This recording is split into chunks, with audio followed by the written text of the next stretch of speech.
Okay. चलो, ये due point वाला जो चैप्टर है तो तुम लोग को सर ने ही करवा दिया है।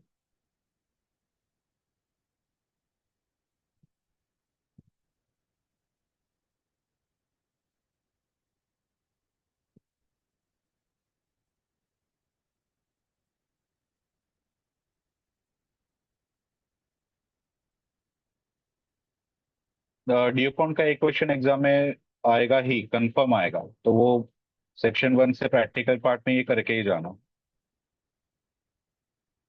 2.3 बेंचमार्किंग।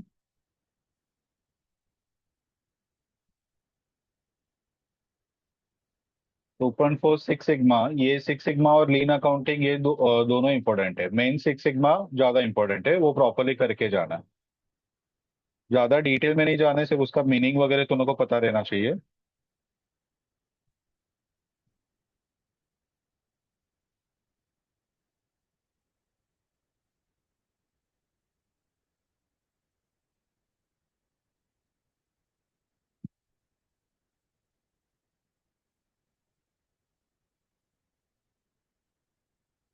इसके से ठीक है। एसक्यूसी में ये एक कंट्रोल चार्ट करके एक पार्ट है, इस पे एक प्रैक्टिकल क्वेश्चन है जो अपने को कवर करना है। ज्यादा टेक्निकल नॉलेज में अपन नहीं जाएंगे क्योंकि वो पूरा स्टैटिस्टिकल सैम्पलिंग वगैरह के ऊपर है। लेकिन जितना अपने काम का है उतना अपना अपन कवर करेंगे। तो ये देखो इलिस्ट्रेशन 1।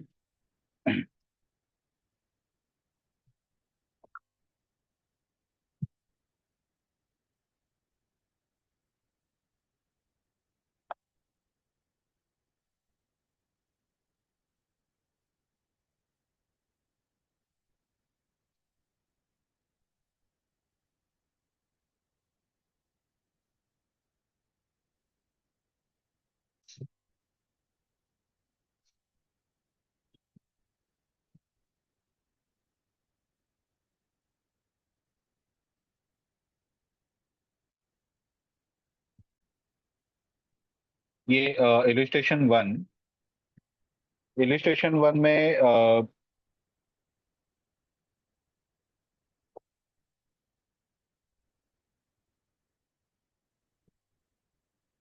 तुम लोग को सैंपल साइज दिया हुआ है।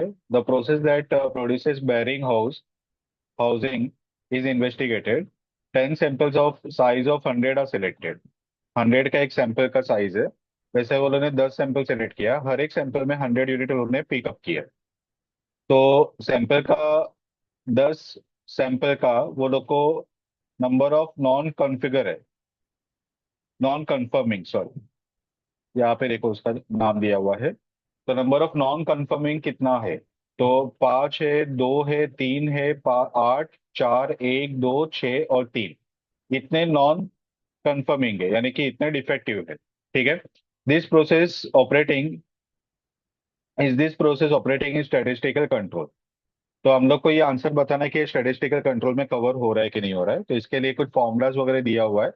याद रहेगा तो ठीक है, अदरवाइज मीन्स एक्चुअली कैसे हुआ कि ये क्वेश्चन जो है ये ऑलरेडी एक बार एग्जाम में आ चुका है 22 सिलेबस में।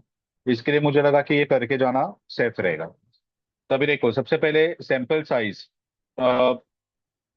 1 से लेके 10 तक दिया है। नॉन कंफर्मिंग जो काउंट है वो दोनों को दिया हुआ है, 5238 वगैरह, वो हमने यहाँ पे ले लिया। और उसको है ना दोनों को डिवाइड बाय 100 करके फ्रैक्शन में लेके आना है। ठीक है, तो 0.05, 0.02 ऐसे करते करते 0.04। अब तुम लोग क्या करोगे, एक कंसेप्ट है इसको बोलते हैं एवरेज। ठीक है। पी।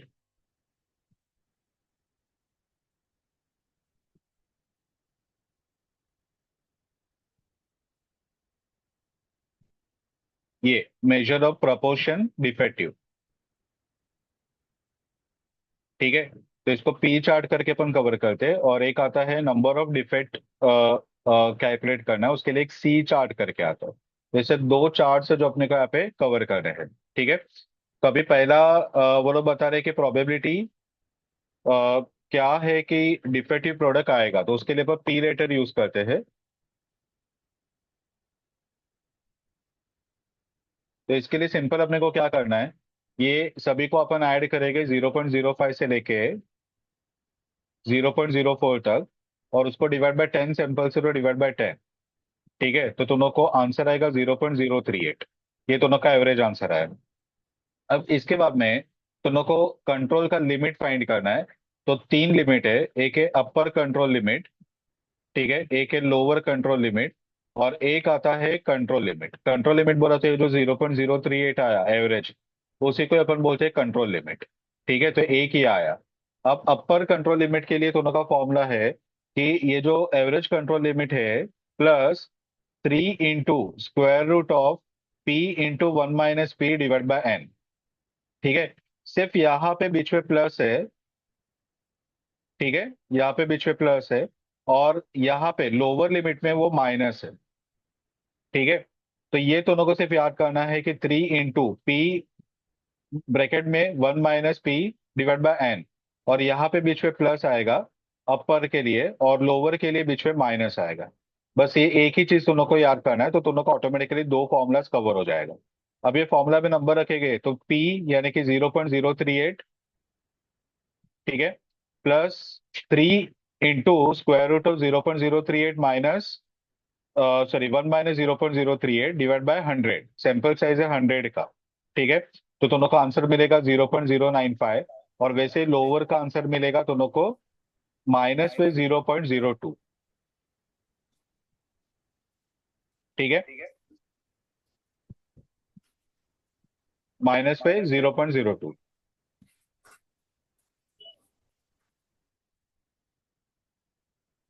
अभी हम लोग को कंट्रोल चार्ट यहाँ पे ड्रॉ करना है, जिसे बोलते हैं पी चार्ट।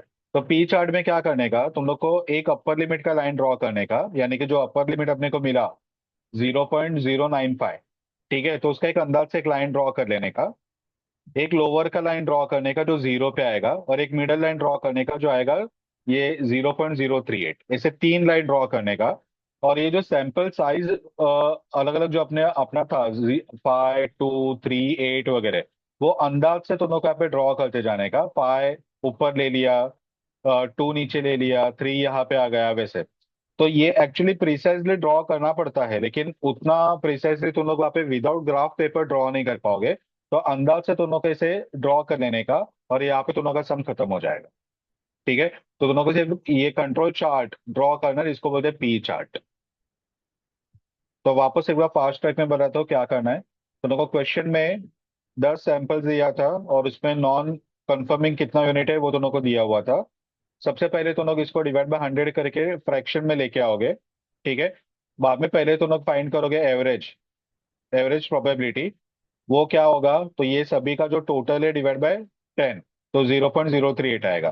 बाद में दोनों को फाइंड करना है upper control limit, lower control limit.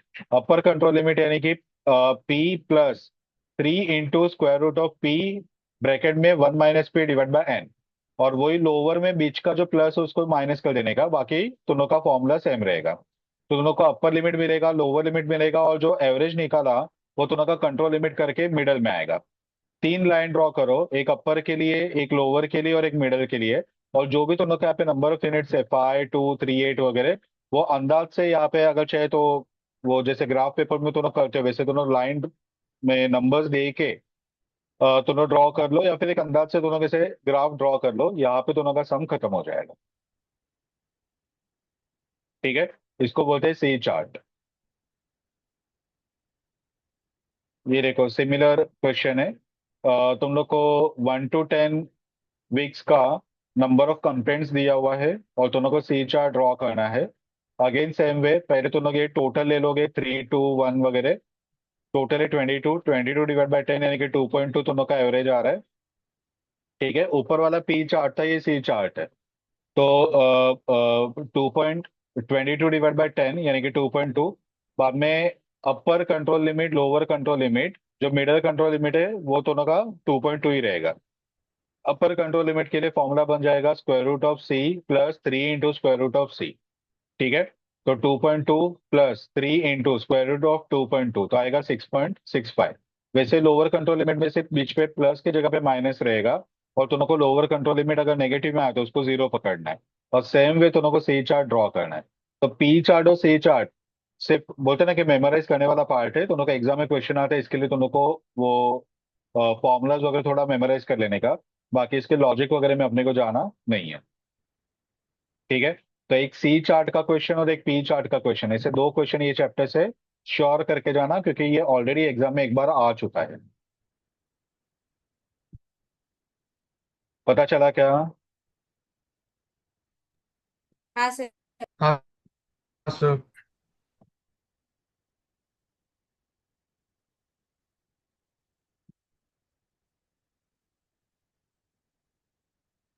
Plan do check action, ये अपने को ज्यादा कुछ काम का नहीं है।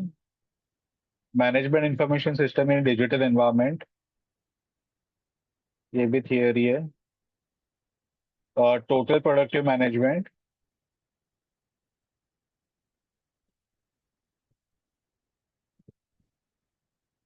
टोटल क्वालिटी मैनेजमेंट, ये अपना जो टीक्यूएम कॉस्टिंग में था वही सेम है यहाँ पे।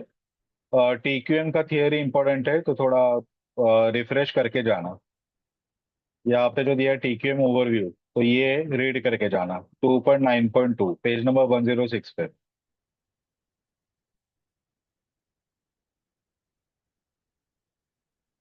टोटल क्वालिटी मैनेजमेंट में टोटल का क्या मीनिंग है, क्वालिटी का क्या मीनिंग है, मैनेजमेंट का क्या मीनिंग है, ये चार्ट अगर एग्जाम में लिख के है तो भी काफी अच्छा प्रेजेंटेशन हो जाएगा तुम लोग का।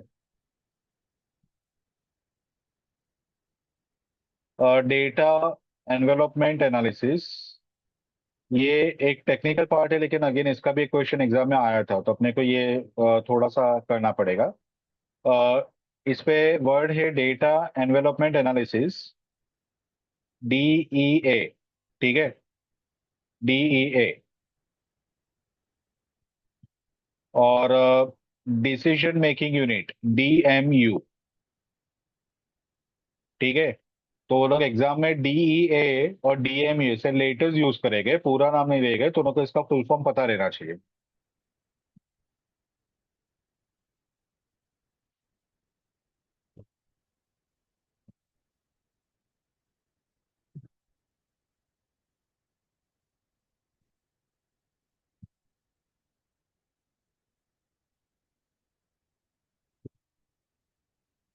ये किसने स्टार्ट किया था वो तुमको याद करना है।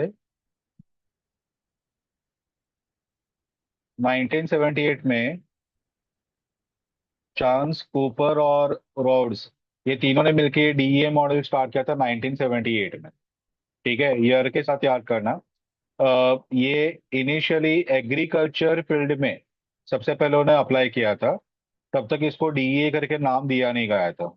उसके बाद में ये लोग ने एग्रीकल्चर फील्ड से हट के एजुकेशन में ये लोग ने ये अप्लाई किया, और तभी जाके इसका नाम DEA करके पड़ा। तो एजुकेशन सेक्टर में जब भी इसको ये जो थियरी वो लोग ने अप्लाई किया था उसको जब भी यूज किया, तभी इसको नो नाम DMU करके दिया गया, DEA करके दिया गया। उससे पहले एग्रीकल्चर से उन्होंने स्टार्ट किया था 1950s में, लेकिन तब तक उसका नाम रखा नहीं गया था।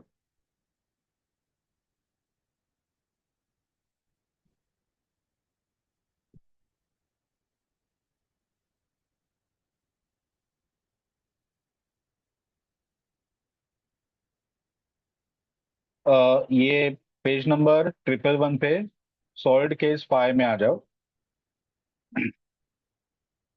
इसमें तो उनको ये DEA का जो एप्लीकेशन पार्ट है वो उसको DEA करके क्यों बोलते हैं वो दोनों को एक्सप्लेन किया है। तो यहाँ पे दोनों को दिया हुआ है एम्प्लॉइज, नंबर ऑफ एम्प्लॉइज कितना है। ठीक है। तो अलग अलग वो लोग ने 8 स्टोर्स सिलेक्ट किया, A से लेके H तक अलग अलग सिटीज में, वहाँ पे कितने एम्प्लॉइज काम कर रहे हैं, और वो स्टोर का सेल्स कितना है, ये दोनों को दिया हुआ है।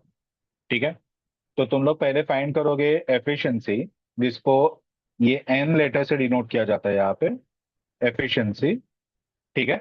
और ये efficiency sales divide by employ करके, यानी कि सेल्स डिवाइड बाय जो भी बेस है, यहाँ पे एम्प्लॉय दिया हुआ है, तो उनको एम्प्लॉय की जगह पे नंबर ऑफ मशीन्स दे सकते हैं, नंबर ऑफ स्टोर्स दे सकते हैं, या कुछ और बेस दे सकते हैं, तो उनको उससे डिवाइड करना है। तो सेल्स डिवाइड बाय बेस, तो तुम लोग को हर एक जगह पे, जैसे यहाँ पे 16,000 डिवाइड बाय 20,400 तो 0.78, वैसे 27,500 डिवाइड बाय 32,000 तो 0.86, ऐसे करके सभी का एफिशिएंसी मिलेगा। सेल्स डिवाइड बाय एम्प्लॉय करके। अब तुम लोग यहाँ पे एक कंसेप्ट है, इसको बोलते हैं एफिशिएंट फ्रंटियर।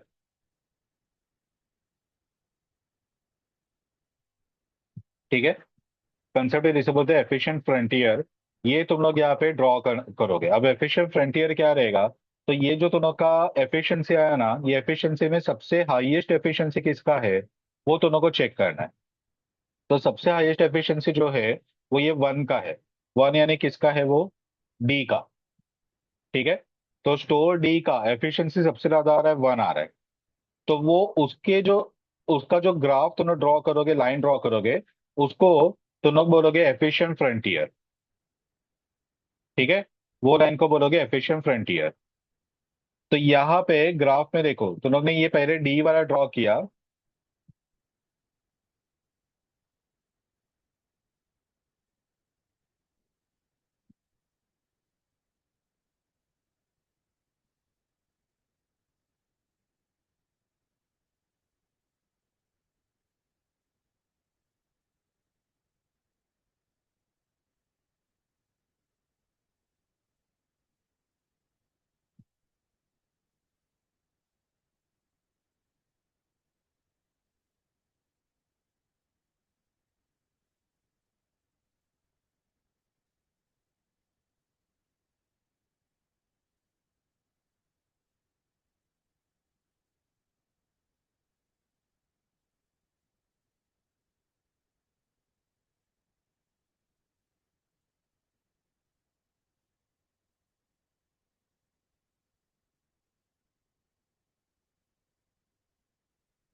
ओके, तो पहले तुम लोग यहाँ पे पहले डी वाला ड्रॉ करोगे। ये जो डी वाला रहेगा, यहाँ पे तो उन्होंने क्या किया है ग्राफ में, एक्स एक्सिस पे तो उन्होंने लिया है नंबर ऑफ एम्प्लॉयज, तो 10,000, 20,000, 30,000 वैसे करके 90,000 तक का एम्प्लॉयज लिया। वाई एक्सिस पे तो उन्होंने लिया है सेल्स। ठीक है, तो 10, 20, 30 करके 70,000 तक का सेल्स है। अब जो पहला तुम लोग का जो कॉम्बिनेशन है डी वाला, उस पे 44,000 का एम्प्लॉयज है, और 44,000 का उसका सेल्स है। 44,000 एम्प्लॉयज और 44,000 का सेल्स। ठीक है, तो वो तुम लोग पहले ग्राफ में ड्रॉ करोगे, तो अंदाज से ऑब्वियसली तुम लोग को ग्राफ पेपर वगैरह कुछ देगे नहीं। तो यहाँ पे 44,000 एम्प्लॉयज और 44,000 का सेल्स, तो ये तुम लोग को डी पॉइंट मिला। ठीक है, ये डी पॉइंट। और जीरो से लेके डी तक का लाइन ड्रॉ कर लोगे, और उसको तुम लोग बोलोगे एफिशिएंट फ्रंटियर। वैसे ही दोनों बाकी सबका भी ड्रॉ करोगे, पॉइंट ए का, बी का, सी, डी तो ऑलरेडी ड्रॉ कर लिया है। और वैसे करते करते एच तक का सब ड्रॉ करोगे। ऑटोमेटिकली जो बाकी के लाइंस है ना, वो ये एफिशिएंट फ्रंटियर से नीचे आते हैं। ठीक है, ऑब्वियसली सबसे अच्छा जो एफिशिएंट ये स्टोर है वो डी है। तो ऑब्वियसली डी के ऊपर और कोई भी लाइन नहीं जाएगा। तो बाकी के जो लाइन है वो ये लाइन से नीचे आएंगे। और इसीलिए हम लोग इसको नाम रखते हैं डेटा एनवेलपमेंट। यानी कि जो बाकी के लाइन से उसको ये एनवेलप कर लेता है, यानी कि उसको कवर कर लेता है। ठीक है, तो जो एफिशिएंट फ्रंटियर लाइन है वो बाकी के लाइन को कवर करता है, और इसीलिए इसका नाम हो गया डेटा एनवेलपमेंट एनालिसिस। ठीक है, ये इसका नाम ये बेस से पड़ा है।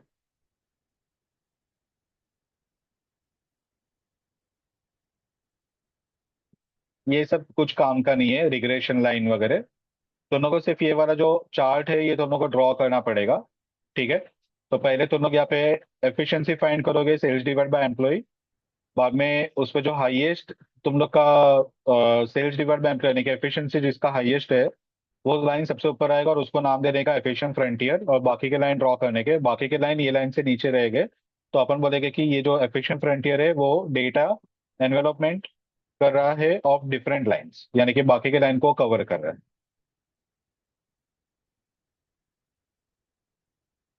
बस यहाँ पे दोनों का सम खत्म हो जाता है।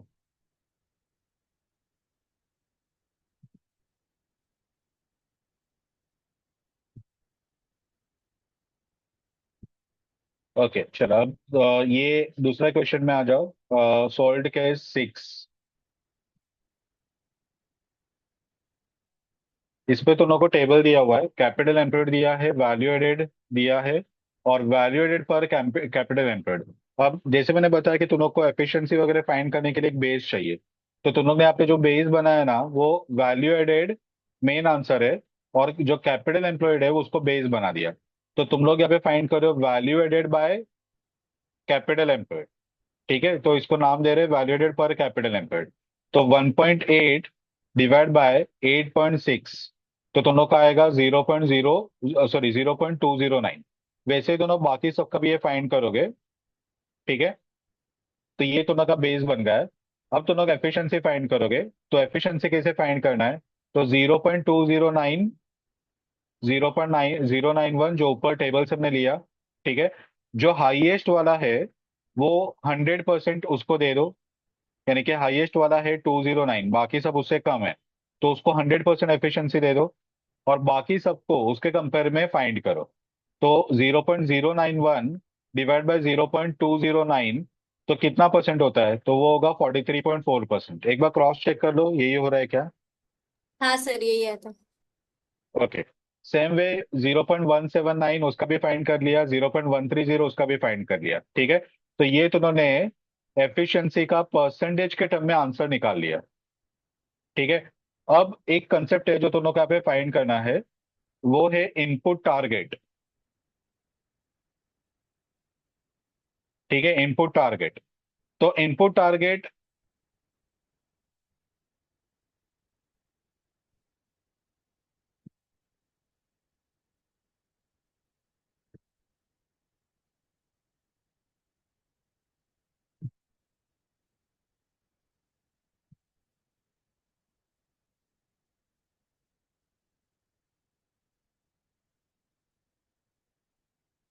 जो इनपुट टारगेट दोनों फाइंड करोगे ना, वो ऑब्वियसली जो फर्स्ट 100% वाला है उसका कुछ टारगेट वगैरह वो तो ऑलरेडी टॉप पोजीशन पे है, तो उसका कुछ टारगेट वगैरह फाइंड नहीं करना है।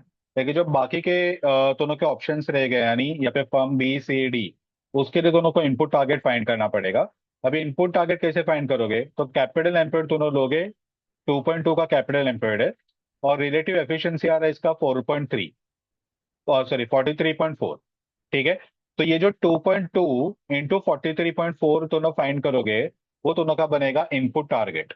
ठीक है, तो पहले कंपनी का इनपुट टारगेट आ रहा है 2.2 इंटू 0.434, यानी कि 0.955, ये इनपुट टारगेट है। ठीक है,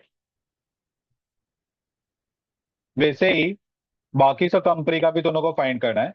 अब नेक्स्ट जो कंसेप्ट आता है उसको बोलते हैं इनपुट स्लैक। ठीक है, इनपुट स्लैक। और इनपुट स्लैक क्या रहेगा? तो actual input minus input target. Actual input अपना 2.2 है। ठीक है, 2.2, और जो इनपुट टारगेट है वो 0.955 हमने फाइंड किया, तो वो माइनस करोगे तो दोनों को मिलेगा इनपुट स्लैक, यानी कि 1.245। ठीक है, अब ये इनपुट स्लैक क्या है मैं थोड़ा सा एक्सप्लेन करने को ट्राई करता हूँ। अभी फर्म बी का जो एफिशिएंसी है ना वो 43% आ रहा है। ठीक है, तो अगर उसको 100% एफिशिएंसी पे जाना है, तो वैल्यू एडेड को अभी for the time being same रखा, 2.2 अगर वैल्यू एडेड रखा, और उसको एफिशिएंसी अगर 43% पे जाना है, तो उसको क्या करना पड़ेगा कि अपना जो कैपिटल एम्प्लॉयड है उसी को ही कम करना पड़ेगा। वैल्यू एडेड को बढ़ाने की जगह पे अपन कैपिटल एम्प्लॉयड को कम करने का टारगेट यहाँ पे कर रहे हैं। तो अगर कैपिटल एम्प्लॉयड ही कम हो गया तो ऑटोमेटिकली परसेंटेज के टर्म में इसका एफिशिएंसी बढ़ेगा। तो हम लोग क्या कर रहे हैं, 2.2 अभी का कैपिटल एम्प्लॉयड है, और हम लोग को जो कैपिटल एम्प्लॉयड चाहिए 100% एफिशिएंसी के लिए, तो उसको 43% से अपने को कम करना पड़ेगा। तो 2.2 का 43.4% निकाला, तो अपने को आंसर मिला 0.955। ठीक है, 0.955, ये अपना बन गया इनपुट टारगेट, यानी कि अगर 2.2 उसको कम करके 0.955 पे लेके आए, तो अपन ऑटोमेटिकली 100% एफिशिएंसी पे जा सकते हैं। अब दूसरा पॉइंट, कि अगर अपने को इनपुट टारगेट 0.955 का है, और अभी जो अपना इनपुट है वो 2.2 है, तो अपने को इनपुट कितना कम करना है उसको बोलेंगे इनपुट स्लैक। स्लैक यानी कि अपन कितना उसको कम कर सकते हैं। तो 2.2 माइनस 0.955 यानी कि 1.245 इतना अपने को कम करना पड़ेगा। अब इसको ही अगर तुम लोग परसेंटेज के टर्म में फाइंड करोगे तो आएगा इनपुट स्लैक परसेंटेज। ठीक है। तो ये फॉर्मूला आएगा input slack divide by actual input. तो इनपुट स्लैक है 1.245 जो हमने यहाँ पे फाइंड किया वो, डिवाइड बाय एक्चुअल था अपना 2.2, यानी कि अपने को 56% कम करना है। आंसर 43 था। ठीक है। तो ऑटोमेटिकली अपने को 56% कम करना है, ये उसका मीनिंग होगा। कुछ समझ में आया क्या एवरीवन?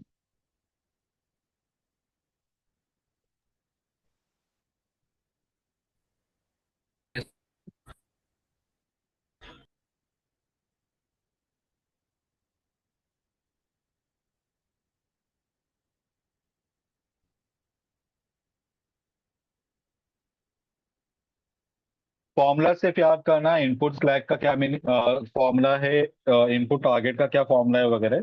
फॉर्मूलाज मैंने याद करके जाना, एक पेज पे लिखना, तो ये सब याद रहेगा। अदरवाइज इसमें याद करना बहुत मुश्किल हो जाएगा तुम लोग के लिए।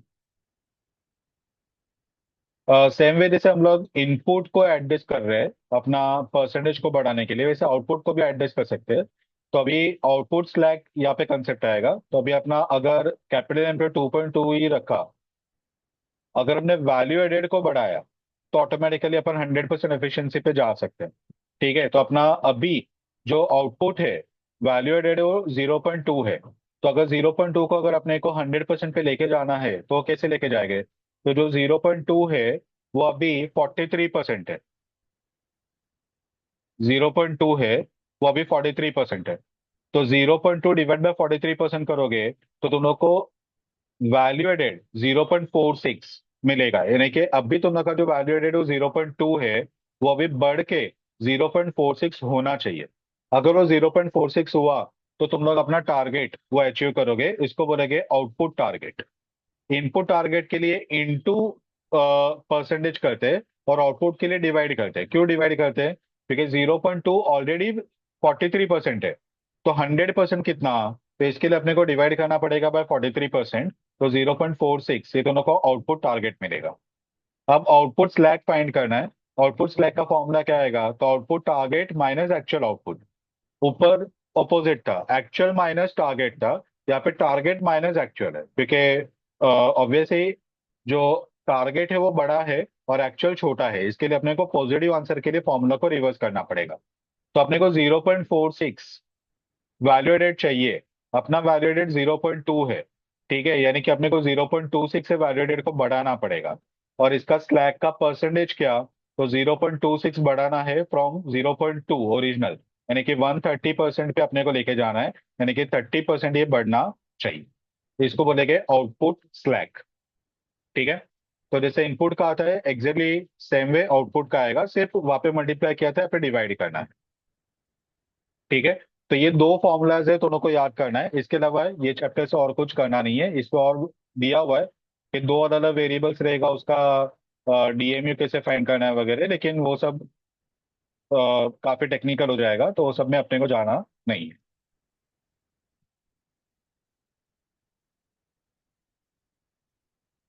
ये तुम लोग का पी चार्ट ड्रॉ करो जो पहले आया था, वो सेम आया है। और आई थिंक ये वाला क्वेश्चन ही एग्जाम में आया हुआ था। ऐसा ही सिमिलर क्वेश्चन था कि जो एग्जाम वालों ने पूछा था।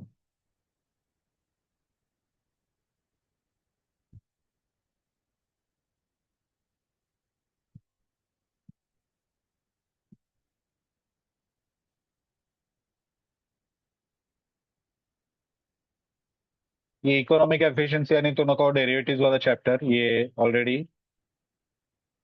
तुम लोग का हो गया, प्रसाद सर ने करवाया है।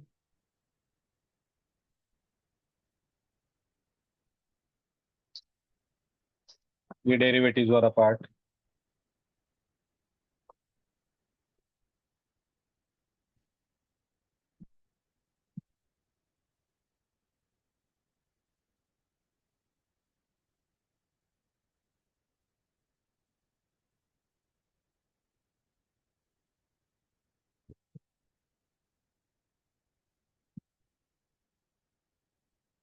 ये तुम लोग का लास्ट मॉड्यूल सेक्शन 1 का रिस्क मैनेजमेंट। रिस्क मैनेजमेंट में थोड़ा सा पार्ट अपना कवर ऑलरेडी हो चुका है, जो एनसीआर और ये अल्टमेन का जेड स्कोर था, वो इसी का ही पार्ट है। वो अपना हो गया। इसमें एम स्कोर करके एक और है, वो अपने को कवर करना है।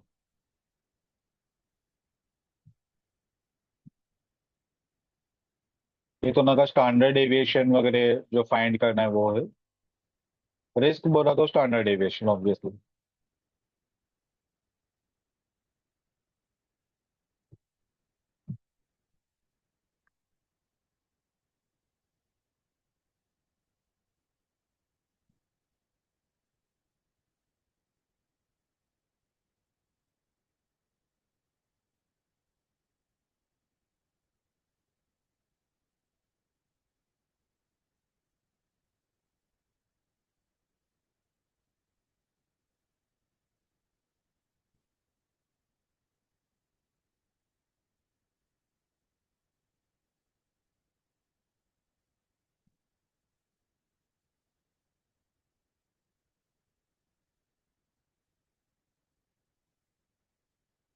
तुम लोग को ये पर्ट वाला याद है क्या थोड़ा सा?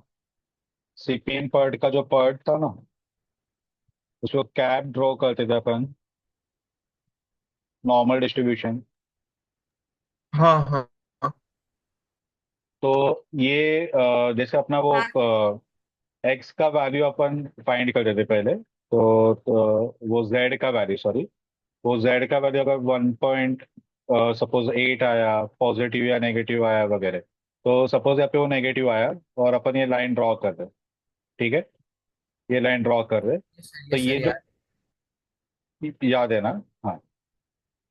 तो ये लाइन के इस तरफ का जो पार्ट छूट गया ना, ये वाला पार्ट, ठीक है, उसको ये वीएआर करके बोलते हो। ठीक है, तो वो वर्ड बार बार आएगा, तुम लोग को उसको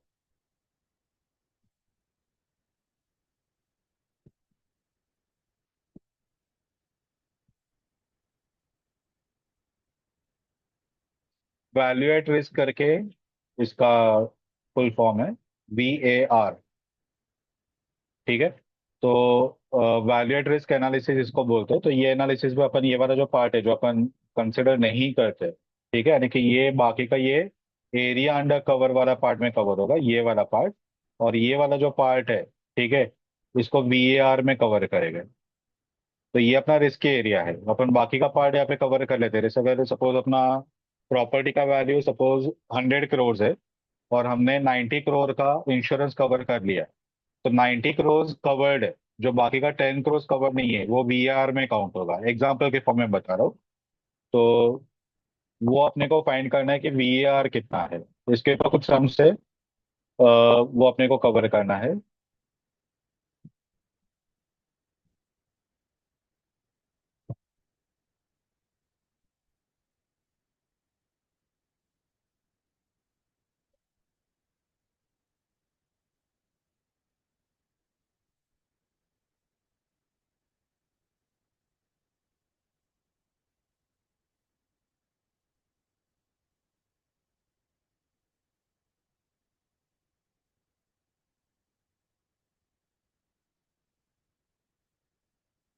ये वाला देखो, सोल्ड केस 4। Just 2 minute. चलो, ये सॉल्व्ड केस 4 देखते।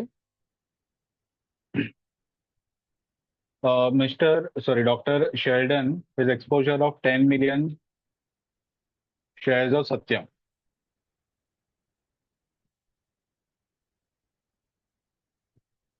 वॉइस आ रहा है बराबर?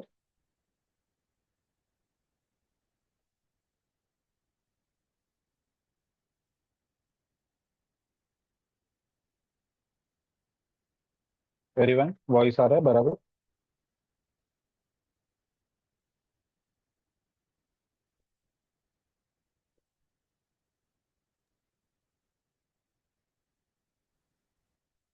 ओके, चलो। तो doctor Sheldon has exposure of 10 million shares of Satyam.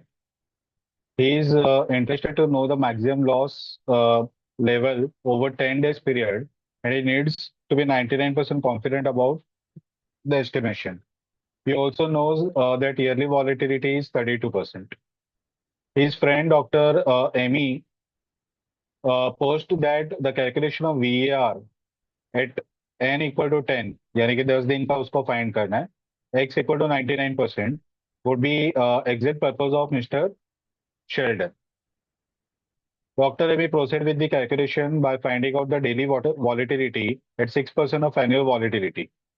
अब इस पे करना क्या है मैं थोड़ा सा बता देता हूँ। ये तुमको पूरा एक्सप्रेशन के फॉर्म में तुमको दिया हुआ है।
ओके, अब देखो तुम लोग को सम बता रहा है कि तुम लोग को 10 दिन का वॉलेटिलिटी कितना है ये तुम लोग को फाइंड करना है।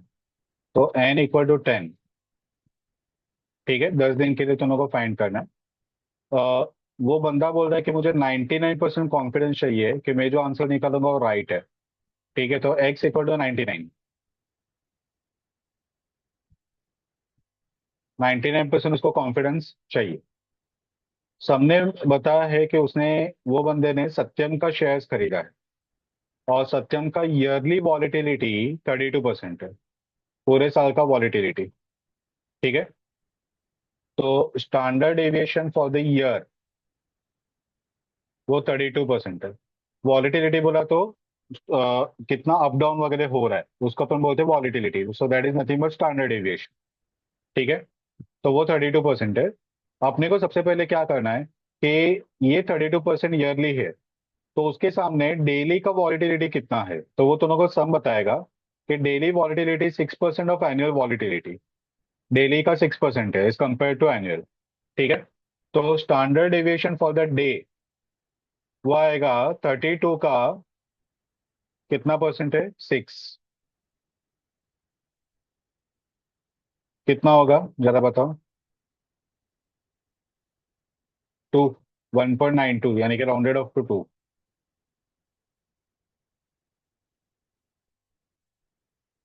ठीक है, ये डेली का वॉलिटिलिटी यहाँ पे आ रहा है। अब हम लोग को क्या करना है, सबसे पहले उसका जो टोटल इन्वेस्टमेंट है सत्यम में वो 10 मिलियन का है।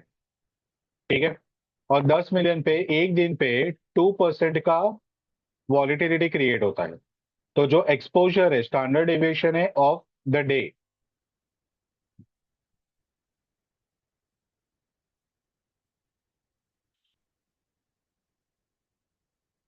वो 2 मिलियन इंटू 2%। 2 मिलियन नहीं, 10 मिलियन, सॉरी। तो 10 मिलियन का उसका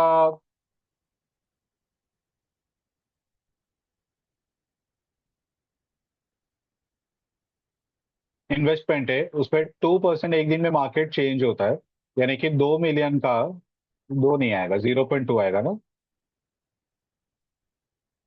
हाँ, 2 लाख 2 लाख आएगा। आ रहा है। 0.2 मिलियन, ठीक है, यानी कि 2 लाख, 2 लाख का उसका एक दिन का एक्सपोजर है। ठीक है,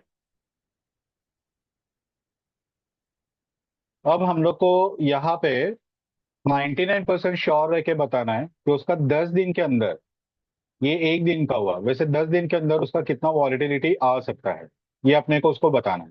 ठीक है, अब इसके लिए वो बोल रहे हैं कि मुझे 99% श्योर आंसर चाहिए कि तुम लोग जो आंसर बताओगे 99% करेक्ट ही आएगा। तो ये केस में 99% के लिए तुम लोग ये जो कैप ड्रॉ करते हो, ठीक है, तो उसमें यहाँ पे 0 मीन्स यहाँ पे कुछ तो आंसर तुम लोग को चाहिए। ठीक है, कि जो तुम लोग को ये जो वैल्यू देगा ना, वो 0.99 का वैल्यू देगा। यहाँ का जो आंसर आएगा ना, ये लाइन का आंसर, वो 0.99 आना चाहिए। तो कौन से ये फैक्टर का, यानी कि एक्स क्या रहेगा, तभी 0.99 आएगा। दोनों को याद रहेगा तो दोनों ये 0.5 रहता है हाफ, और दूसरा हाफ 0.5 रहता है। यानी कि यहाँ तक का जो आंसर है ना, 0 से लेकर एक्स तक का आंसर, वो 0.49 तुम लोग को चाहिए। ठीक है, 0.49, तभी ये वैल्यू 0.99 आएगा। कुछ याद आ रहा है क्या, पॉइंट में ऐसा अपन कुछ कर रहे थे? हाँ सर। तो ये 0.49 किसका आएगा, वो अपने को फाइंड करना है। ठीक सर है, मतलब ये वो लाइन के लेफ्ट साइड का 0.99 है ना? ये यहां से लेके यहां तक का जो आंसर है ना, वो 0.99 है। उसमें से इतना जो आंसर है ओ, वो 0.5 है। ठीक है, तो जो बाकी का आंसर है वो 0.49 रहेगा। तो 0.49 किसका है, वो अपने को फाइंड करना है। ठीक है, तो वो ऑब्वियसली तुम लोग को यहाँ पे वो लोग पर्ट का जो टेबल है वो तो तुम लोग को देगा नहीं एग्जाम में। तो कुछ चीजों का तुम लोग को याद करना पड़ेगा, एक 99% का याद करना पड़ेगा और एक 95 का। ये दो ही वो लोग ने क्वेश्चंस पे पूछा है, 99 और 95 का। तो 99 का आता है 2.33, 2.33, यानी कि 2.3 का 3 में देखोगे ना, तो तुम लोग को मिलेगा 0.01। 0.01 अगर आंसर मिला, इसका मतलब कि बाकी का 9 जो आंसर है वो 0.99 आएगा। ठीक है, तो 2.33 ये तुम लोग को याद करना पड़ेगा। तो फॉर 99%, यानी कि 0.99 probability, value of X equal to -0.233, sorry 2.33।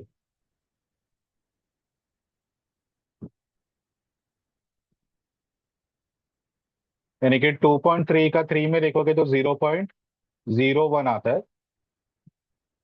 1 minus 0.01 करोगे तो तुम लोग को 0.99 आंसर मिलेगा। ठीक है, यानी कि ये 2.33 ये अपना फाइनल आंसर है जो अपने को यहाँ पे फाइंड करना है। अब ये 2.33 ये अपने को यूज करके फाइनली 10 डेज का अपने को वॉलिटिलिटी फाइंड करना है। ठीक है, तो हम लोग क्या करेंगे,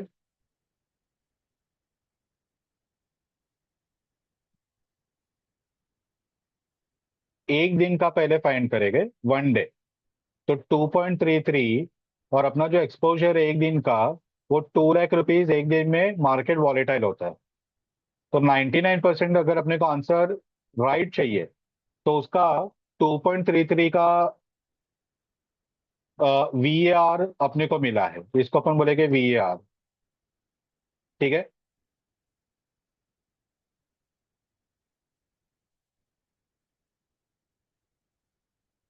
तो 2.33 इंटू 2 लाख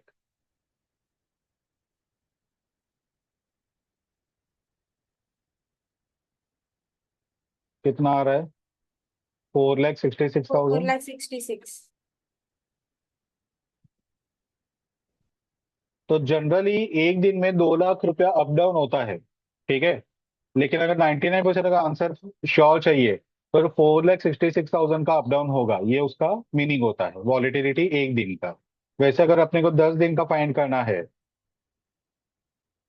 और 10 डेज VAR, तो उसका फॉर्मूला आता है 4,66,000 into square root of time यानी कि 10 days।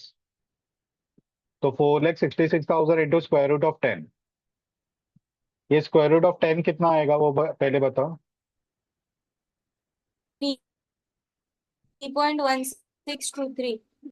1623 इंटू 4,66,000।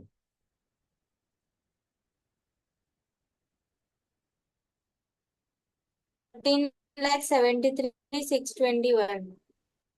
1473,621। तो उसका जो 10 million का पोर्टफोलियो है एक ही कंपनी का, वो 10 million के ऊपर 14,73,621 का 10 दिन के अंदर वॉलिटिलिटी क्रिएट हो सकता है। और ये 99% श्योरिटी के हिसाब से कि इतना वॉलिटिलिटी आएगा। ठीक है। तो ये इनिशियली देखने पे ये सब बहुत अजीब लग रहा है कि क्या कर रहे क्यों कर रहे वगैरह, लेकिन ये फॉर्मेट हर समय ऐसे ही यूज होता है। तो उनको फॉर्मेट पूरा बाहर टिक कर लेना, और ये सब ऑलरेडी एग्जाम में आया हुआ है तो इम्पोर्टेंट है, उसको स्किप मत करना। तो फास्ट ट्रैक में एक बार वापस रिवाइज कर लेते क्या किया है। सबसे पहले उसका जो इन्वेस्टमेंट था 10 million था। ईयरली वॉलिटिलिटी दिया था 32% और डेली वॉलिटिलिटी था 6%। ठीक है। तो 32 का 6% उन्होंने निकाला तो वो अपने को मिला अप्रोक्सीमेटली 2%। ठीक है। तो 10 million उसका 2% यानी कि 2 million का चांसेस है कि वो अप डाउन होगा। ठीक है। अब अपने को आंसर चाहिए 99% श्योर का। तो 99% के लिए तुम लोग को वैल्यू याद कर लेना है। 2.33 उसका वैल्यू आ रहा है, और उसका जो VAR तुम लोग को फाइंड करना है वो आएगा 2.33 इंटू स्टैंडर्ड डेविएशन। ठीक है। तो स्टैंडर्ड डेविएशन अपना 2 लाख है, इंटू 2.33 यानी कि 4,66,000। ये एक दिन का VAR है 99% श्योरिटी के साथ। तो 10 दिन का VAR कितना, तो उसका फॉर्मूला तुम लोग को याद करना है। जितना तुम लोग का एक दिन का VAR आया into square root of time. तो 10 दिन के लिए स्क्वायर रूट ऑफ 10 तो वो आएगा 14,73,621। तो 10 दिन में 14,73,000 का वॉलिटिलिटी क्रिएट होगा।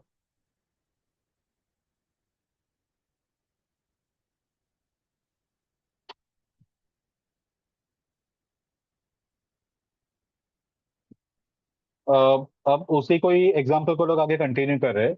वो ये बोल रहा है कि अगर सपोज कि in continuous the above it is assumed that Sheldon sold a portion of the Satyam shares and decided to buy 5 million rupees 5 million shares in HDFC. The standard deviation for the year, ठीक है, वो 16% है HDFC का।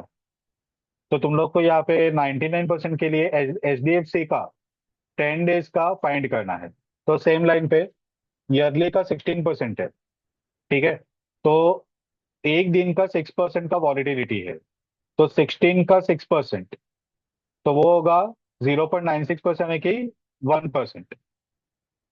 अपना जो investment है वो यहाँ पे 5 million का है। तो 5 million का 1% निकाले गए, वो अपना स्टैंडर्ड डेविएशन आएगा, यानी कि वो आ रहा है 50,000 का। अब 99% श्योरिटी उसको चाहिए, तो 99% का वैल्यू है 2.33। तो 2.33 इंटू स्टैंडर्ड डेविएशन 50,000। तो एक दिन का 1,16,500 का टोटल वेरिएशन आ सकता है। अपने को चाहिए 10 दिन का 99% श्योरिटी के साथ।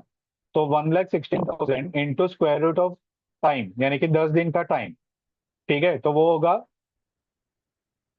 3,68,405। ये वॉलिटिलिटी HDFC का 10 दिन का। अभी थोड़ा याद रह रहा है क्या तुम लोग को? हाँ सर। हाँ सर।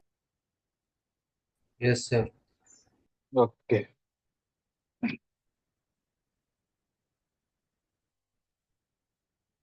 वैसे दोनों को पोर्टफोलियो का भी अगर VAR फाइंड करना है तो कर सकते हो। प्रॉब्लम ये है कि उसका जो स्टैंडर्ड डेविएशन है पोर्टफोलियो का निकालना पड़ेगा। अब स्टैंडर्ड डेविएशन पोर्टफोलियो का जो तुमने पोर्टफोलियो मैनेजमेंट में सीखा वो फॉर्मूला अप्लाई करके पहले फाइंड करना पड़ेगा, और उसके बाद में तुम लोग उसका VAR वगैरह अप्लाई कर पाओगे।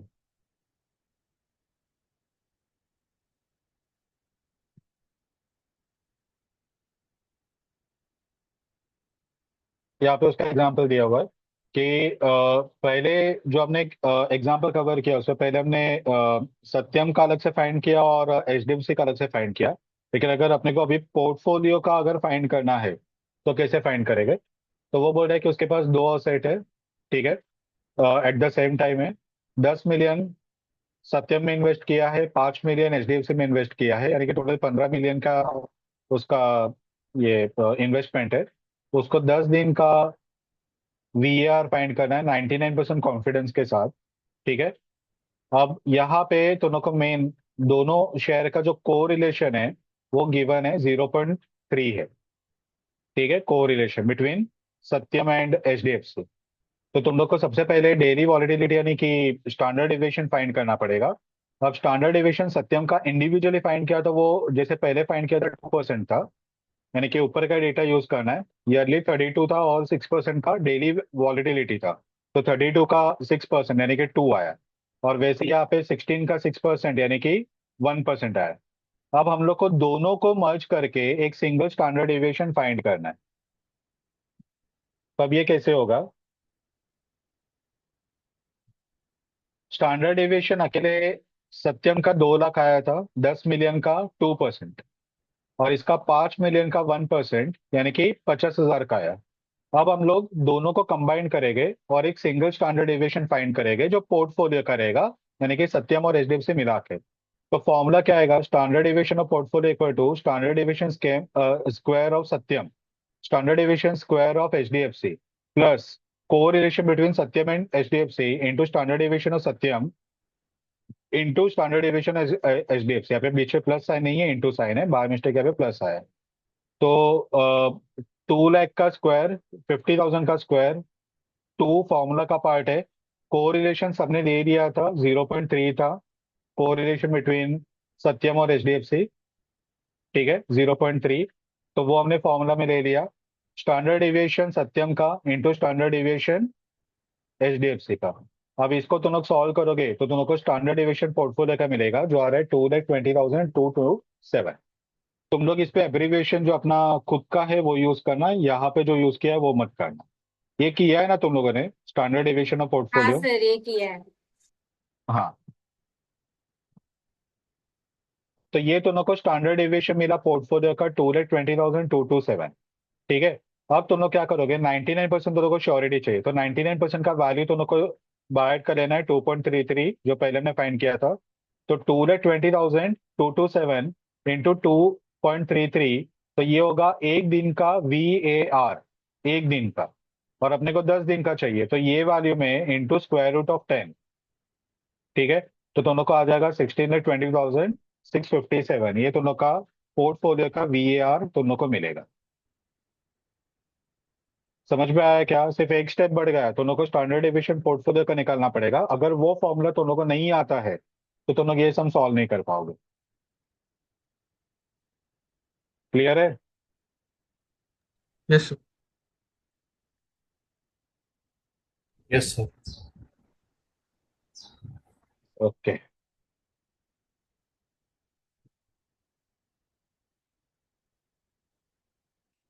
तो सिर्फ सत्यम का VAR निकाला तो 14,73 आ रहा है। सिर्फ एचडीएफसी का निकाला तो 3.68, 3,68,000 आ रहा है। और पूरे पोर्टफोलियो का निकाला तो 16,22,657 आ रहा है, ठीक है। तो बेनिफिट ऑफ डाइवर्सिफिकेशन क्या है कि टोटल अगर दोनों का शेयर खरीदा तो 16,22,657, और इंडिविजुअली खरीदा तो 14 लाख प्लस 3 लाख यानी कि 17 लाख। 17 लाख के सामने 16 लाख यानी कि 2,19,000 का VAR दोनों का कम हो जाता है, यानी कि वेरिएशन कम हो जाता है।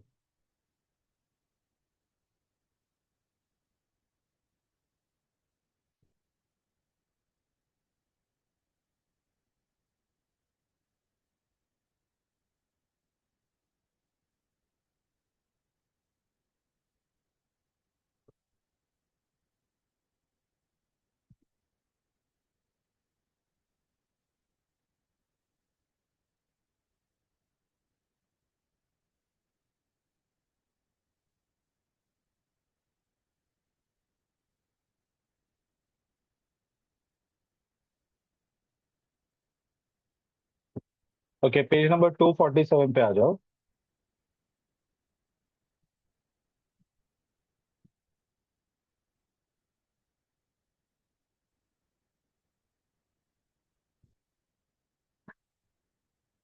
ये क्वेश्चन नंबर 6 देखो, क्वेश्चन नंबर 6 पे सिमिलर कंसेप्ट है कि 10 मिलियन वॉलमार्ट के शेयर्स है। 10 दिन का उसको 99% कॉन्फिडेंस के साथ आंसर चाहिए। 32% है ये वॉलेटिलिटी ईयरली, और डेली वॉलेटिलिटी कहाँ पे दिया है?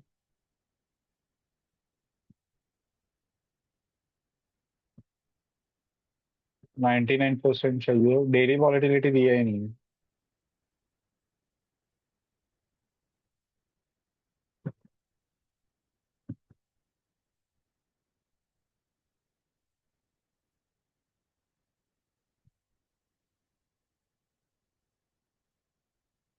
सॉल्यूशन भी नहीं है ना।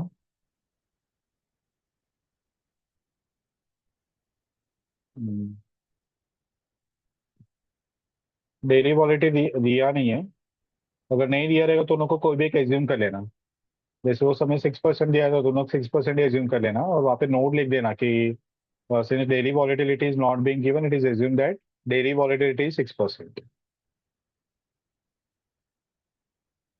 ईयरली दिया है, डेली का नहीं दिया है। तो अपने को 10 डेज का 99% के हिसाब से फाइंड करना। ठीक है, तो सेम वे जैसे वहाँ पे था, वहाँ में 5 मिलियन का अमेजोन का परचेस कर रहा है। ठीक है, सेम परसेंटेज वगैरह भी सब कुछ सेम दिया है। ठीक है, और बाद में दोनों को बोल रहे हैं कि पोर्टफोलियो का फाइंड करो जहाँ पे 10 और 5 दोनों है। ठीक है, तो ये सेम क्वेश्चन है, और ऐसे सिमिलर क्वेश्चन एग्जाम में ऑलरेडी आया था।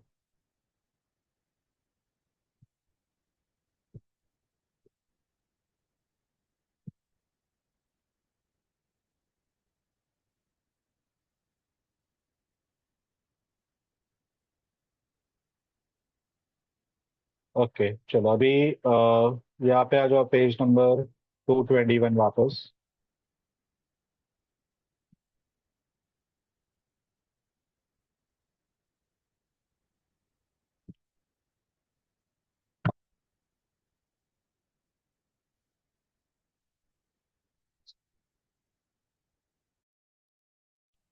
चलो अभी बेसल कमेटी, ये अगेन एक इम्पोर्टेंट पार्ट है ये चैप्टर का।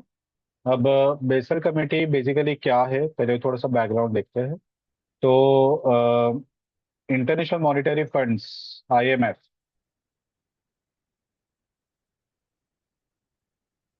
1971 में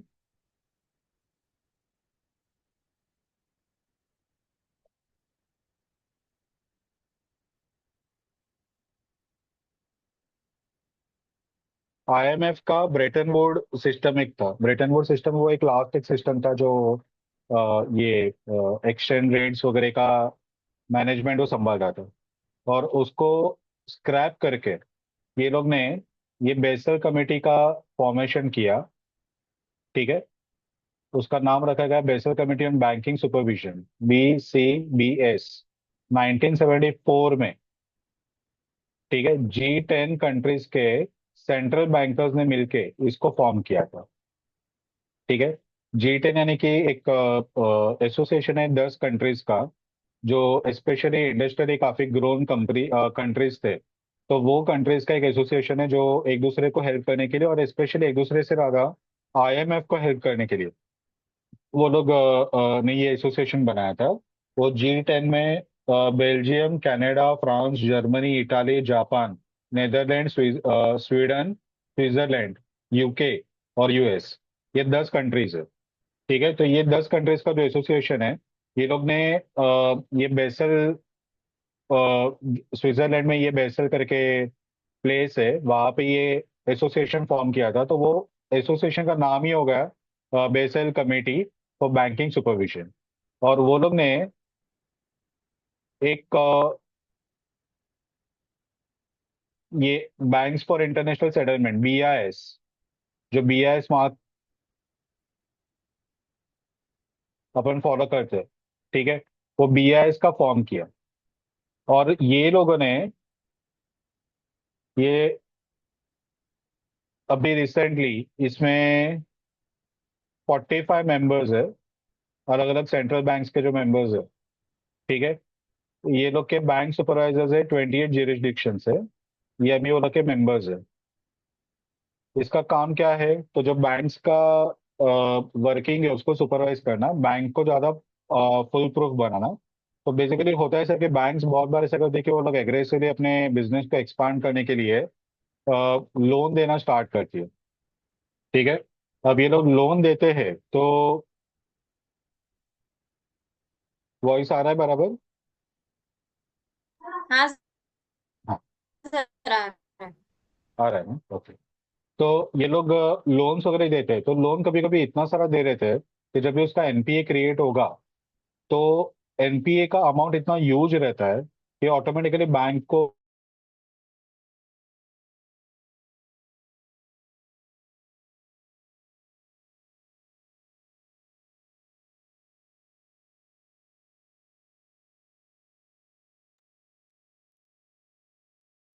हाँ, तो ये कभी कभी ये लोग इतना ह्यूज अमाउंट बैंक लोन के हिसाब से दे रहता है कि जब भी अगर एनपीए एक साथ बहुत सारा क्रिएट हुआ तो वो केस में वो एब्जॉर्ब नहीं कर पाते, वो लोग के पास उतना फंड्स नहीं रहते कि लोग इतना एनपीए को एब्जॉर्ब करे, और बैंक को ऐसे केस में बंद भी करना पड़ता है, ठीक है।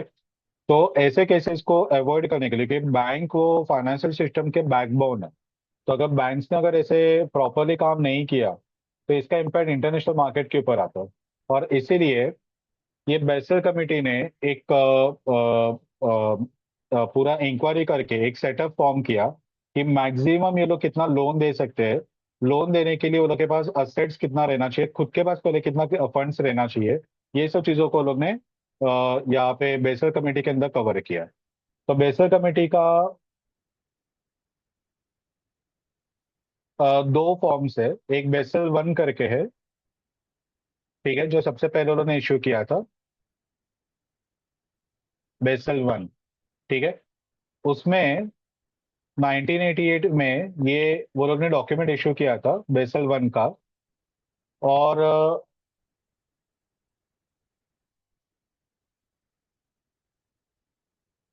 मोर देन 100 कंट्रीज ये बेसल वन को अडॉप्ट किया, ठीक है।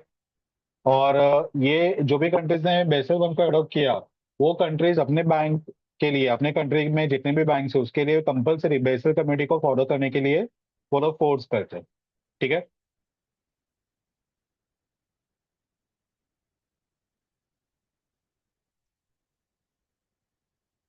बेसल कमेटी का कुछ रिकमेंडेशन था, जैसा भी अपन वो ऊपर वीआर कैलकुलेट किया, तो 10 डेज वीआर 95% कॉन्फिडेंस के साथ वो लोग ये कैलकुलेट करने को बोलते हैं। यानी कि जब भी वो लोग बैंक कोई भी चीजों में डील करेंगे तो वो लोग का डीलिंग ये वैसे होना चाहिए कि वो लोग 95% श्योर होने चाहिए फॉर 10 डेज वीआर, ठीक है। उस पर जितना एक्सपोजर आता है मैक्सिमम उतना ही वो लोग रिस्क ले सकते हैं, उससे ज्यादा रिस्क नहीं ले सकते, ठीक है।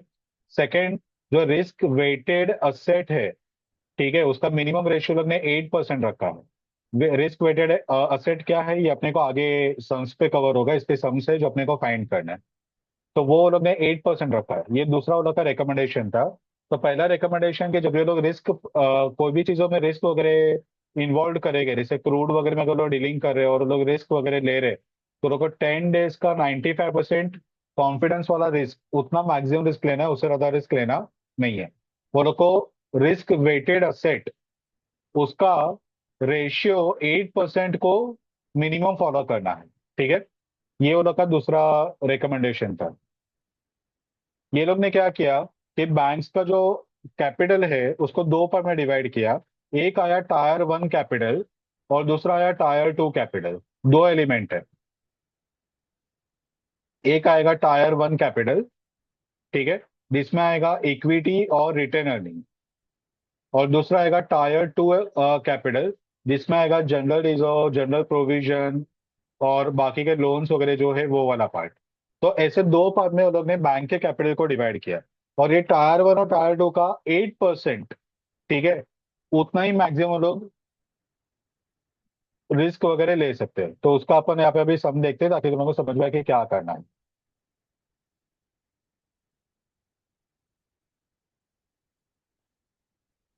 ये देखो, इलिस्ट्रेशन 2 नेक्स्ट पेज पे दिया हुआ है, पेज नंबर 223 पे।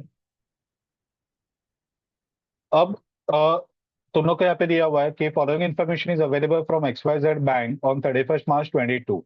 The capital structure of bank comprises of tyre one capital 3000 का है और टायर टू कैपिटल 1000 का है। टायर वन टायर टू अपने को कैलकुलेट नहीं करना है, वो ऑलरेडी सब में दिया हुआ रहेगा। वो लोग यहाँ पे रिस्क बता रहे हैं कि वो लोग ने किसको किसको क्या क्या पर्पस के लिए लोन वगैरह दिया है। तो 9000 डिबेंचर का है, 45,000 मॉर्गेज लोन है और 4,000 गवर्नमेंट को लोन दिया है। रिस्क वेटेज कितना है? तो डिबेंचर में 90% का रिस्क वेटेज है, इस पे 75% का रिस्क वेटेज है और इस पे 0% का रिस्क वेटेज है, यानी कि इस पे कुछ भी रिस्क है ही नहीं। ठीक है।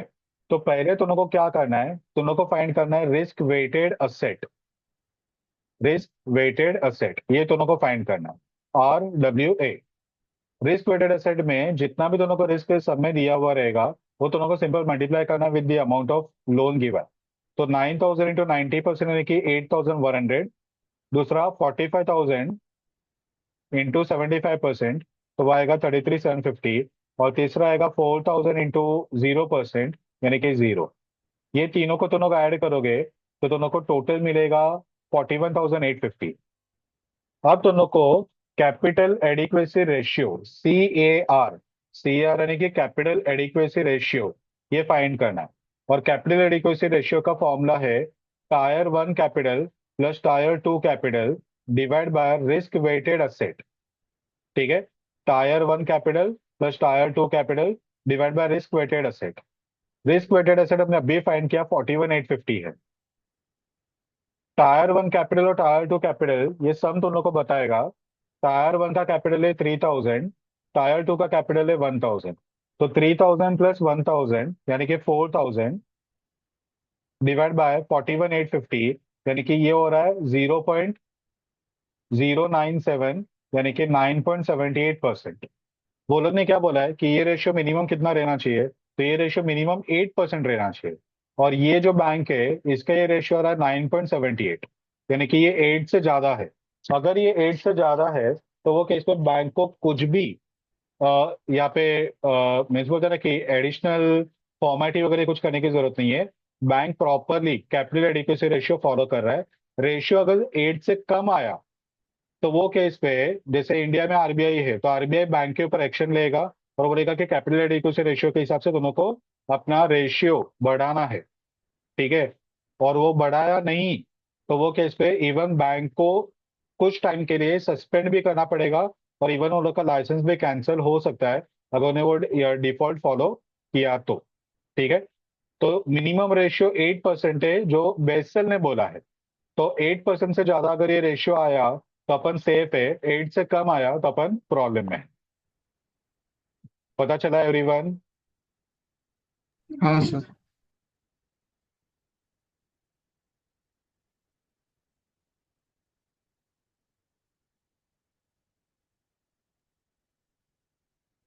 ये था रिकमेंडेशन ऑफ बेसल वन। अभी आ गया basal to committee. Basal to committee ये बेसल वन का एक्सटेंशन पार्ट था। ठीक है। तो बेसल वन ने बोला कि CAR capital adequacy ratio minimum 8% का फॉलो करना है।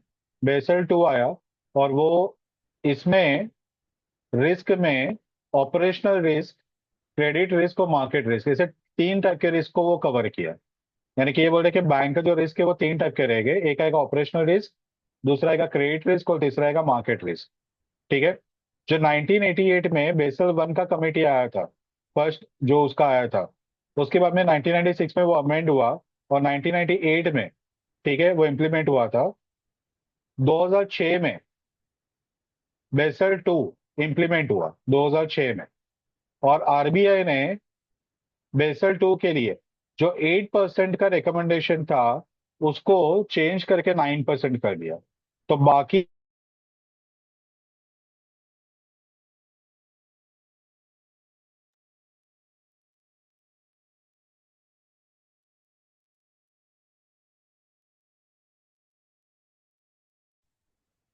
तो वैसे बेसल में 8% का CAR रिकमेंड किया है, लेकिन इंडिया ने, RBI ने उसको 9% फॉलो करने को बोला है। ठीक है। तो अपन 8% फॉलो नहीं करते, अपन 9% फॉलो करते हैं फॉर बेसल। ठीक है। इसके तीन पिलर्स बेसल टू के दोनों को याद करना है।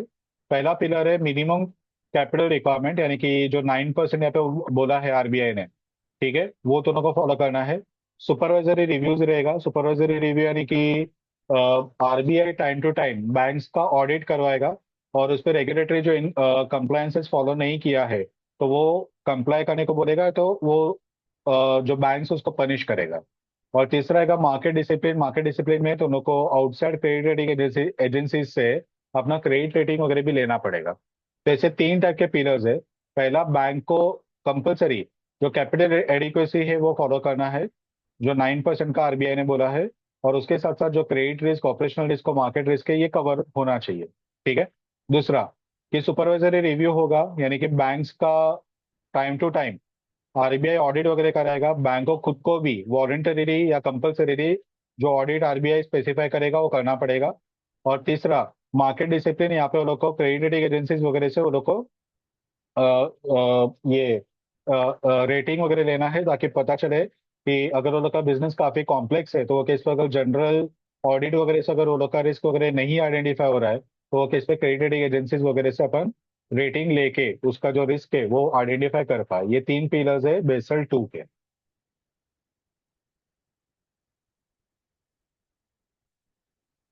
बेसल टू में सम्स वगैरह नहीं है, सिर्फ ये जो तीन पिलर्स है और जो 9% वगैरह है वो दोनों को फॉलो करना है।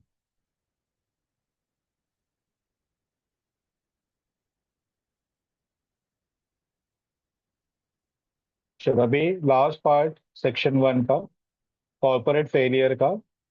इस पे अल्टमैन वाला ऑलरेडी हमने कवर कर लिया है। जेड स्कोर वाला वो ऑलरेडी अपना कवर्ड है।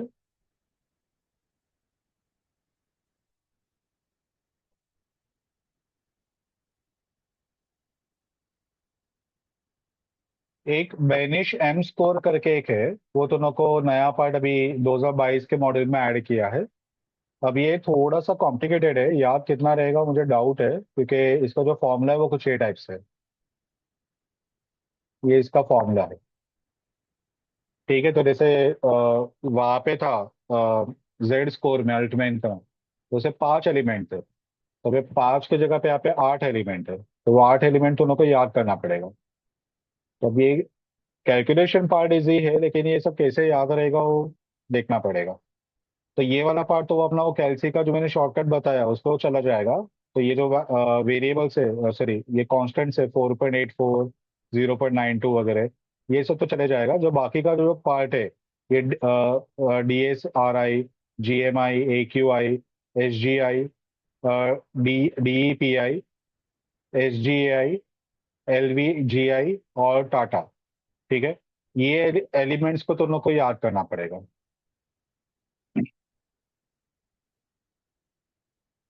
सम देख लेते हैं, अगर दोनों को याद रहेगा तो ठीक है, अदरवाइज सुनोगे छोड़ देंगे। वैसे याद रहेगा तो बेस्ट है। रिस्क मत लो, क्योंकि सेक्शन 1 में वैसे भी जो प्रैक्टिकल पार्ट है वो बहुत कम है। तो अगर इनकेस अगर ये आ गया सपोज बाय चांस एग्जाम में, तो क्रैक कर लोगे तो अच्छा है।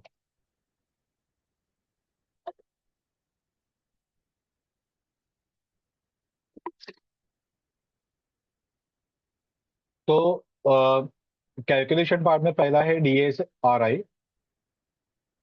दशहरी मैंगो करके आता है, तो वैसे याद करने का, दशहरी।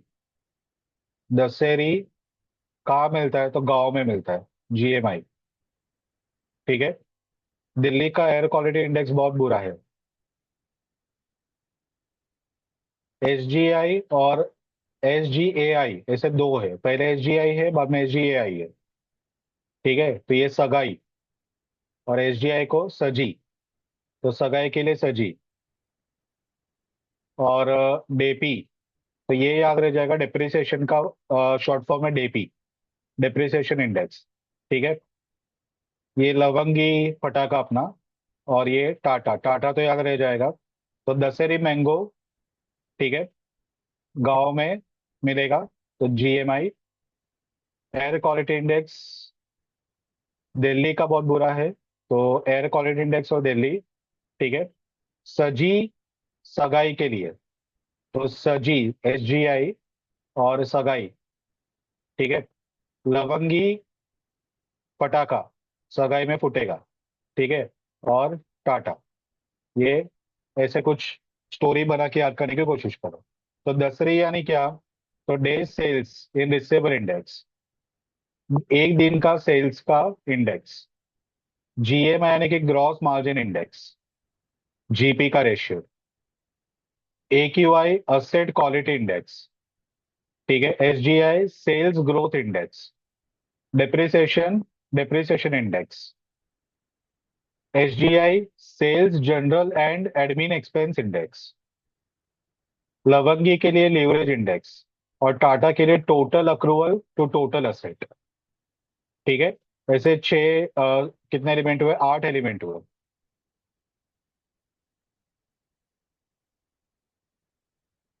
डायरेक्ट सम ही देखते हैं, एप्लीकेशन पार्ट कैसे होगा वो देख लेते हैं।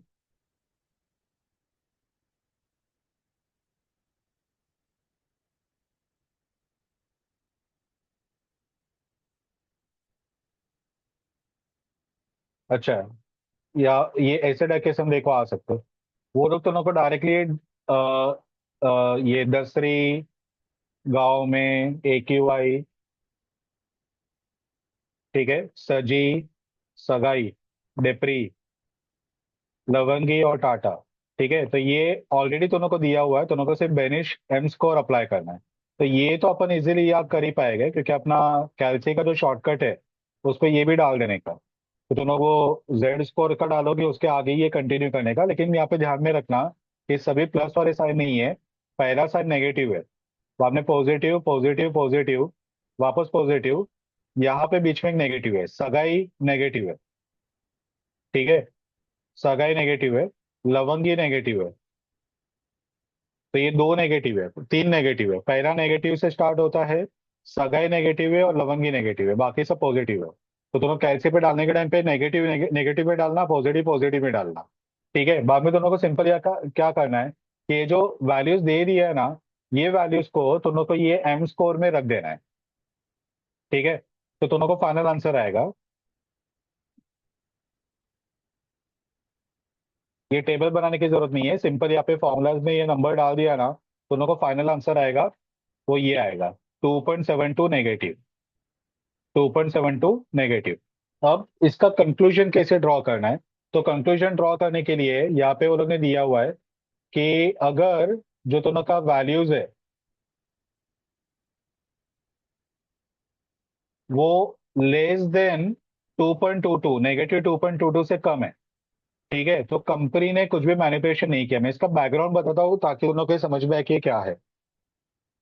जो जेड स्कोर था ना, एनसीआर मॉडल और Z score, mainly Z score. तो जेड स्कोर क्या बोलता है कि तुम लोग 5 एलिमेंट से लेवल ऑफ डिस्ट्रेस कितना है वो तुम लोग चेक करोगे। लेकिन अगर तो तुम लोग ने बुक्स ऑफ अकाउंट में मैनिपुलेशन ही करके रखा है, तो जेड स्कोर भी आंसर कहाँ से बताएगा कि तुम लोग डिस्ट्रेस हो कि नहीं।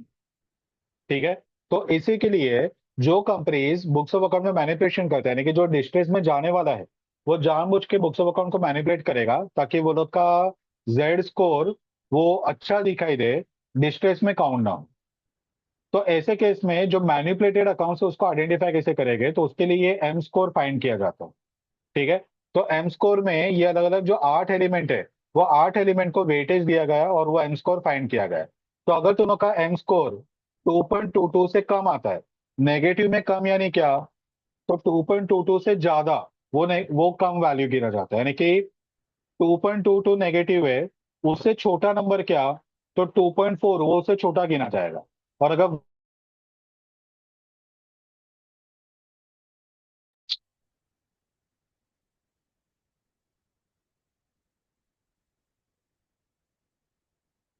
तुम लोग को कहाँ तक सुनाई दिया था, इसका मीनिंग सुनाई दिया था मैनिपुलेटेड अकाउंट्स का? हाँ सर, आप छोटा माइनस समझा दे। ओके, तो ये 2.22 से छोटा का मीनिंग क्या है कि अगर -2.4 स्कोर आया ना, तो वो 2.22 से छोटा है, यानी कि तुम लोग का अकाउंट्स मैनिपुलेटेड नहीं है। लेकिन अगर तुम लोग का एम स्कोर -2.0 आया या फिर -1.8 आया, तो उसको अपन बोलेंगे कि वो 2.22 से बड़ा है। अगर वो 2.22 से बड़ा है, तो वो केस में तुम लोग का अकाउंट्स मैनिपुलेट किया गया है। ठीक है, तो मैनिपुलेट करने के लिए दोनों का जो एम स्कोर है वो 2.22 से छोटा आना चाहिए। छोटा बोला तो माइनस पे छोटा यानी कि बड़ा नंबर होता है, यानी कि 2.22 से आगे का नंबर 2.8 आया, 2.6 आया, 3.2 आया, 4.8 आया, तो ये अपन बोलेंगे कि 2.22 से छोटा है, तो वो केस में बुक्स ऑफ अकाउंट में मैनिपुलेशन नहीं हुआ है।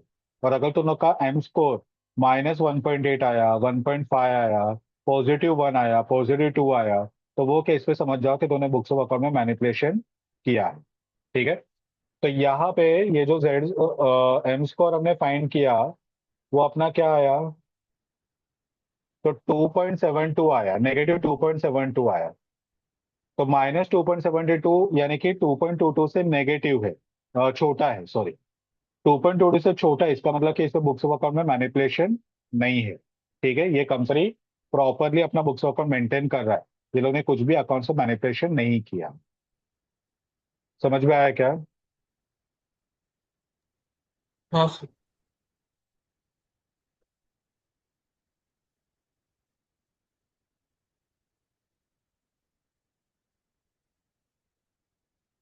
तो यहाँ पे लिखा हुआ है कि जो कंपनी है is not manipulating the earnings. ठीक है, वो लोग कुछ मैनिपुलेशन नहीं करे क्योंकि जो ये लोग का आंसर है वो 2.22, -2.22 से छोटा है, यानी कि 2.22 के आगे का नंबर है। ठीक है, so company is not manipulating anything. तो ये तुम लोग अपने कैलसी वाले में ये डाल देना। और अगर ऐसा ही सेम सम आया कि तुम लोग को सब कुछ दे दिया है तो बेस्ट हो, तो प्रॉब्लम ही नहीं है।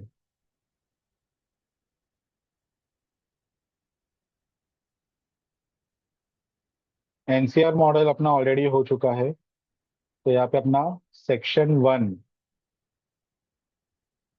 वो कवर होगा। ओके।